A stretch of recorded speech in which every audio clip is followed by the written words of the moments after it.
Welcome to Taking the Rams by the Horns, a podcast that takes current affairs out of current affairs. This is an award-winning podcast in partnership with Sowetan. I'm your host, Rams Mabote. Disclaimer, this week's episode is about a dead person. I'm the first to admit that death is not a subject to make fun of.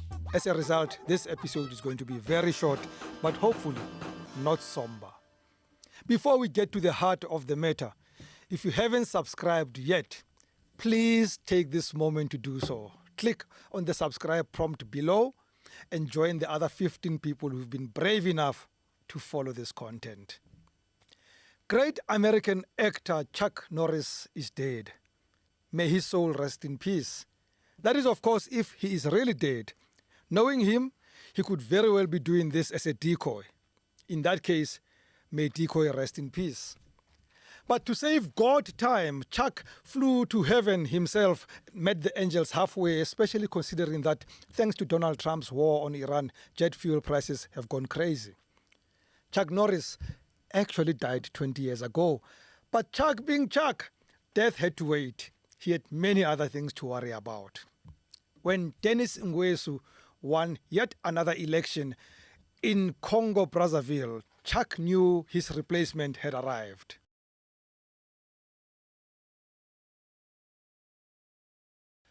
Although Chuck occupies 90% of the Guinness Book of World Records, he knew he was doomed when 10 years since the murder of national icon, the Senzo Meyiwa trial had not heard the first witness for defense.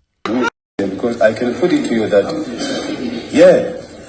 you are doing your utmost best to be evasive and protect the whole.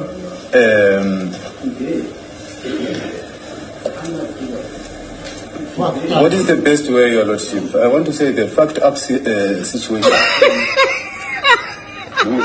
I could not have said it better myself, or shall I say worse. We all know that Chuck Norris was the definition of tough. Chuck has done many brave things before, but not even he could have solved the impasse between our top cops. If Sibia had asked me to call a meeting, I was going to call it because I am a leader of this country. And when two police generals are fighting and one of them says, I'm fighting with my colleague, I want you to mediate, I was going to do it. At this point, Chuck knew that the man called CIC can see this through. But when he was finally ready to die, God asked Chuck why he was ready to leave Earth, and Chuck responded, when Donald J. Trump lied about winning the war against Iran, I ran. We've defeated the enemy, and they are an enemy. They're a sick group of people. The leadership is gone, the Navy is gone, the Air Force is gone, the anti-aircraft equipment that they have, the radar they have is all gone, everything's gone. For a man who had defied so many things in his life, I heard another rumor that you were bitten by a king cobra. Yeah, I was. But after 5 days of agonizing pain, the cobra died.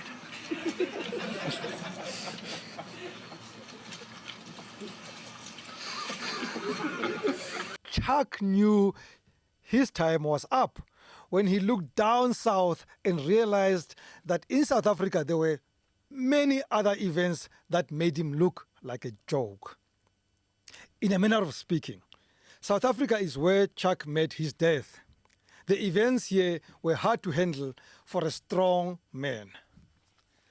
Although Chuck was already 12 when children born on the same day as him were 11, it was when he heard Zuma speak about liberation of black people again that he knew it was time to get out. By the whites. Absolutely no need. We need to come together. Even if we have different organizations and views. But there must be something that says we need to be together so that we can liberate the black people. Chuck, as we all know, has performed a lot of miracles, like dropping off his parents at work before he went to nursery school, and delivering his mom home straight after he was delivered on earth. But he knew his escapades were nothing to our prophet Mboro. Modimo o ile a nka Daniele ba mo lahletse ka hara lemenala ditau. Bibele re many are the troubles of the righteous, but the Lord delivers him from them all. Zonke inhlupheko zolungile uNkulunkulu uyamkhulula. Nami ngiphonswe emajail. Ngifakwe ema-police station, ngiyachitshiswa ngamanga. Kodwa amagubezi awakwazi ukungiqeda.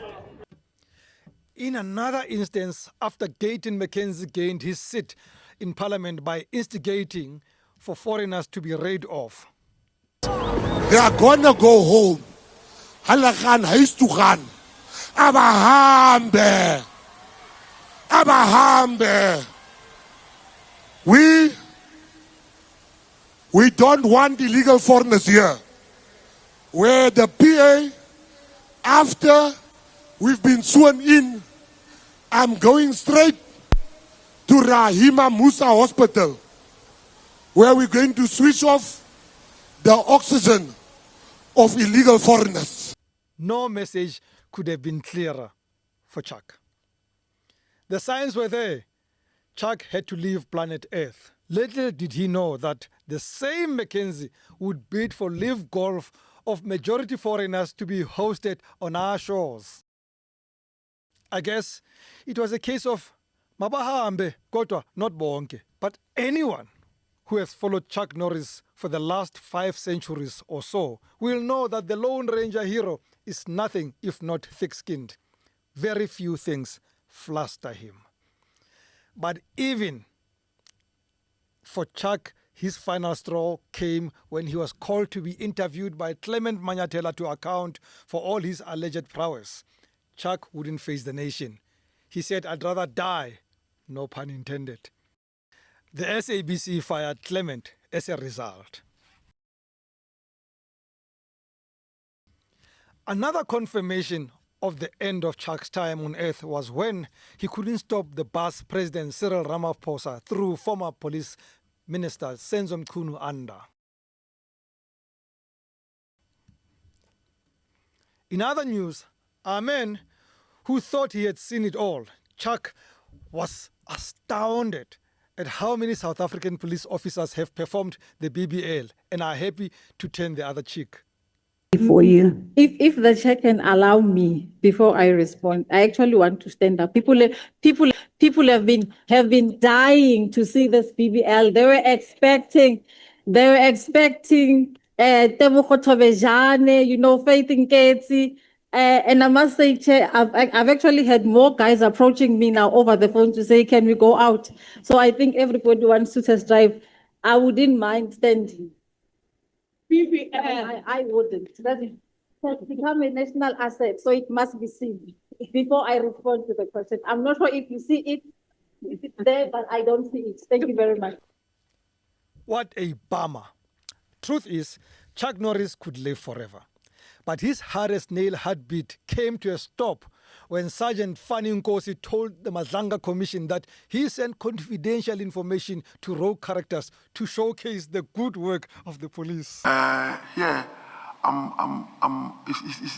another way, I'm sending this to Mr. Mutsumi to praise the good work that the police has done, because of his got concern that police are not working, people are not protected, the inheritance of the republic. I'm sending this that in a sense that even though I send you allegations against the police, I'm also sending you good things that the police has done. Not many things could kill the man who once acted John T. Booker, but Nkosi's blow was fatal.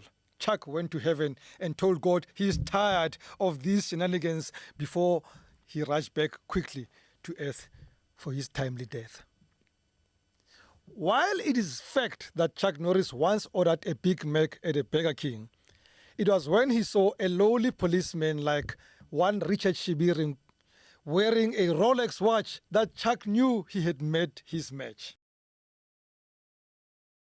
But nothing will please Chuck more than entering the pearly gates knowing that Kaizer Chiefs will play in the MTN 8 next season.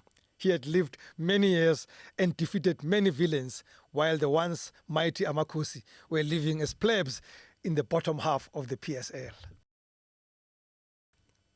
And so this week, while you guys were mourning his death, Chuck Norris came back to earth to officiate his memorial service.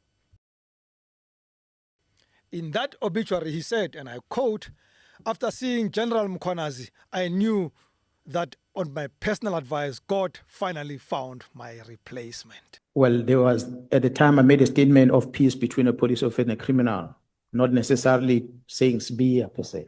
I can tell you now that there cannot be peace between me and Joris Sbia.